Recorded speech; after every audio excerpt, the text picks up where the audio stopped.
Selamat datang di MRF Football, channel yang akan membahas berita seputar Manchester United. Jika kalian suka berita Manchester United dari kami, jangan lupa like, komen, dan subscribe. Dan juga nyalakan tombol loncengnya, agar kalian bisa tahu berita Man United terupdate dari kami. Terima kasih, Glory Glory Manchester United.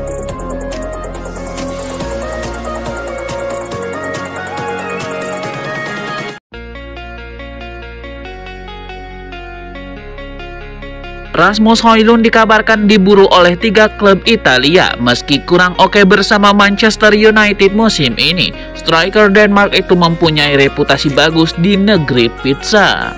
Rasmus Højlund dikabarkan menuju pintu keluar Old Trafford. Media Inggris Mirror yang menyebutkan bahwa Højlund menuju Italia. Sedikitnya ada Inter Milan, Juventus, dan Napoli yang meminati tenaga Højlund. Pemain berusia 22 tahun itu memang menunjukkan performa oke selama membela Atalanta. Bersama Ladea, Højlund tampil sebanyak 34 pertandingan di semua ajang. Dia menyumbangkan 10 gol dan 4 assist. Reputasi Højlund itu yang diingat oleh klub-klub Italia itu. Di lini depan, Man United dikaitkan dengan pemain Wolverhampton Wanderers Matheus Cunha.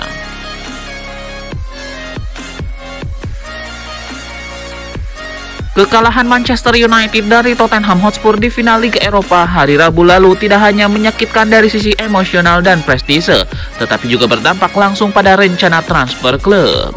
Menurut laporan dari The Sun, Manchester United telah menyusun daftar baru berisi 7 nama striker yang kini terbagi dalam 2 kategori, Grup A untuk target utama dan Grup B sebagai alternatif jika mereka gagal mendatangkan pemain top.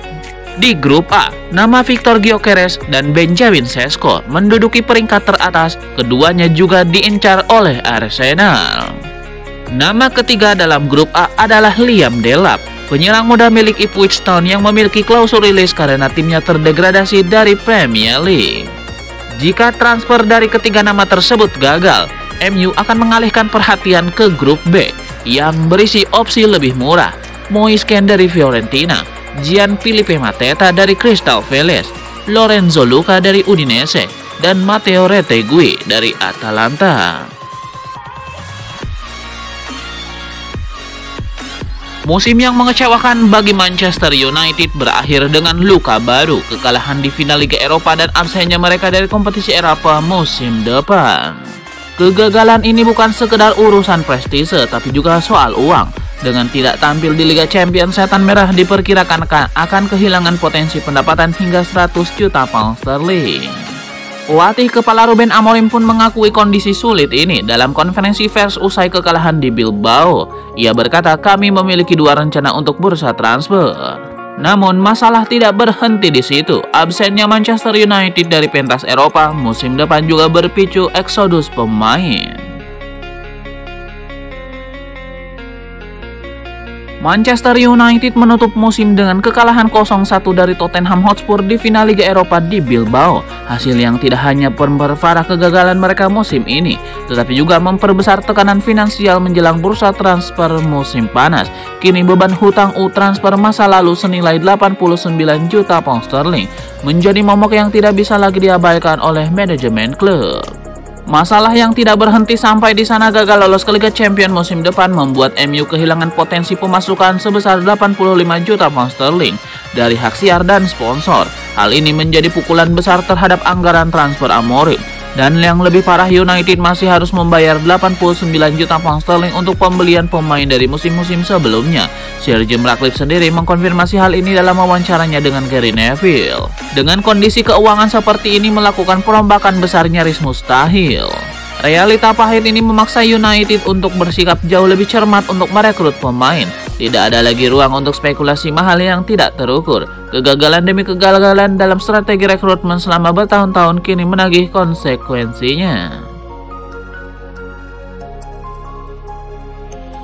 Manchester United mengambil langkah drastis usai gagal di final Liga Eropa dan finish di posisi ke-16 klasemen Premier League.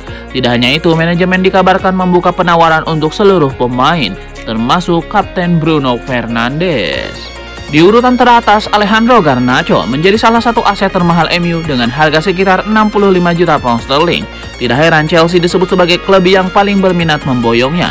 Sementara itu Bruno Fernandes juga masuk daftar dengan harga 90 juta pound sterling, meskipun Real Madrid mungkin bisa mendapatkannya lebih murah. Di sisi lain, Rasmus Højlund diperkirakan dijual 30 sampai 50 juta pound sterling jika kembali ke Serie A. Beranjak ke Marcus Rashford yang diperkirakan bisa dijual 40 juta pound sterling setelah masa pinjamannya di Aston Villa.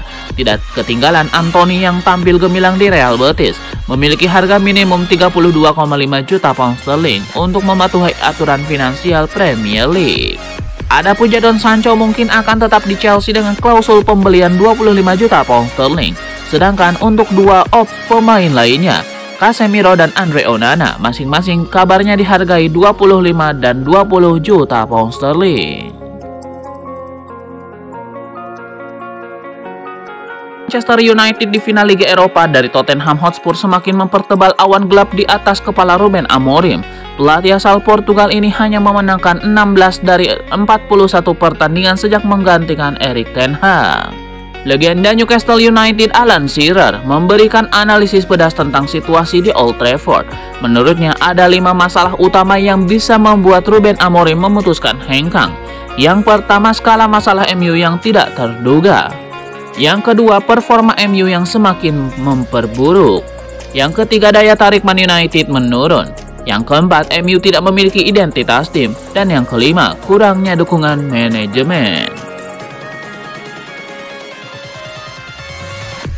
Manchester United kembali menjadi sorotan setelah musim penuh tantangan. Spekulasi kepemilikan klub pun mencuat, terutama menyusul laporan terbaru soal kemungkinan perubahan struktur saham. Laporan The Athletic menyebut Sheikh Jassim mungkin diberi kesempatan baru untuk mengambil alih klub. Namun mantan penasihat keuangan Man City, Stefan Borsson, punya pandangan berbeda soal ini. Glazer saat ini memegang 48,9% saham United setelah pembelian 98% saham pada tahun 2005. Hak drag along mereka memungkinkan mereka memaksa Ratcliffe menjual sahamnya ke pihak ketiga. Meski demikian, Ratcliffe justru menambah porsi kepemilikannya menjadi 28,9% dengan menyuntikkan dana 238 juta pound sterling. Situasi ini membuat dinamika kepemilikan United semakin kompleks. Borsson menegaskan bahwa skenario pengambilan alih penuh oleh Sheikh Jassim kecil kemungkinannya. Borsson mengungkapkan Sheikh Jassim membutuhkan kekayaan pribadi senilai 75 miliar pound sterling atau 1.500 triliun rupiah untuk mengambil alih Man United. Angka ini 20 kali lipat dari nilai yang ia siapkan sebelumnya. Menurut Borsson, ketidakjelasan profil Sheikh Jassim menjadi faktor penghambat. Rio Ferdinand memberikan prediksi yang suram terkait masa depan Manchester United setelah kekalahan mereka dari Tottenham di final Liga Eropa 2024-2025. Menurut Rio Ferdinand, rencana perekrutan pemain setan merah bakal kacau balau. Ia yakin MU pasti sudah punya daftar pemain yang ingin mereka rekrut pada musim panas ini. Sayangnya mereka kemungkinan bakal menolak main di Old Trafford karena Man United musim depan tidak akan main di Liga Champions.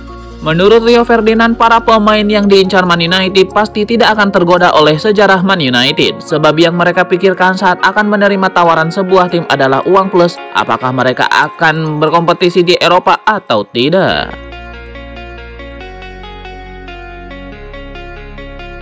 Manchester United kabarnya masih percaya kepada Ruben Amorim alias tidak akan memecatnya. Berikut statistik Amorim di MU sejauh ini. Merujuk data statistik di transfer market dari Potmob, laga final Liga Eropa 2024-2025 itu sekaligus menandai laga ke-41 Ruben Amorim bersama MU sejak direkrut pada 11 November 2024. Dari 41 laga tersebut, Amorim masih lebih akrab dengan kekalahan. Secara terperinci, hasil yang diraihnya di MU sejauh ini adalah 16 kali menang, 8 kali seri, dan 17 kali kalah.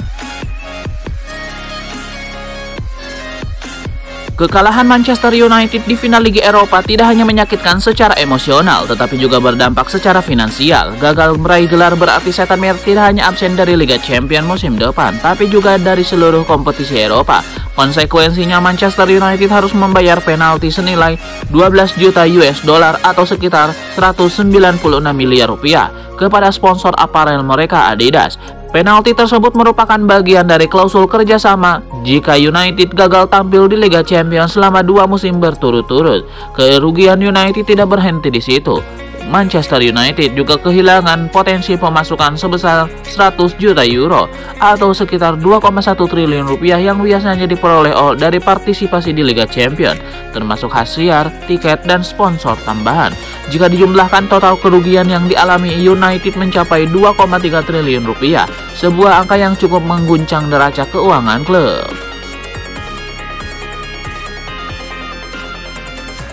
Manchester United tidak punya waktu meratapi hasil buruk di final Liga Eropa sebab mereka harus ditunggu jadwal pekan ke-38 Premier League dan 2 laga Tur Asia yang memberikan dampak finansial yang sangat besar.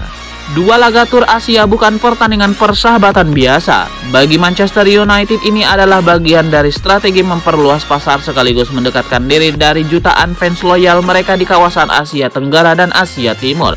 Yang menarik, tur singkat ini juga mendatangkan pemasukan yang tidak main-main. Menurut laporan The Telegraph, klub yang bermarkas di Old Trafford ini bakal meraup hingga 8 juta pound sterling atau sekitar 170 miliar rupiah dari 2 pertandingan tersebut. Angka tersebut bahkan melampaui total hadiah yang diperoleh MU sebagai runner-up Liga Eropa musim ini yang sebesar 5,9 juta pound sterling atau sekitar 123 miliar rupiah. Ruben Amorim kini berada di bawah tekanan besar setelah kalah di final Liga Eropa melawan Tottenham. Manajer asal Portugal itu bahkan siap pergi jika direksi dan fans sudah kehilangan kepercayaan kepadanya. Amorim mengatakan dia akan meninggalkan klub tanpa meminta pesangon jika waktunya sudah habis di Old Trafford.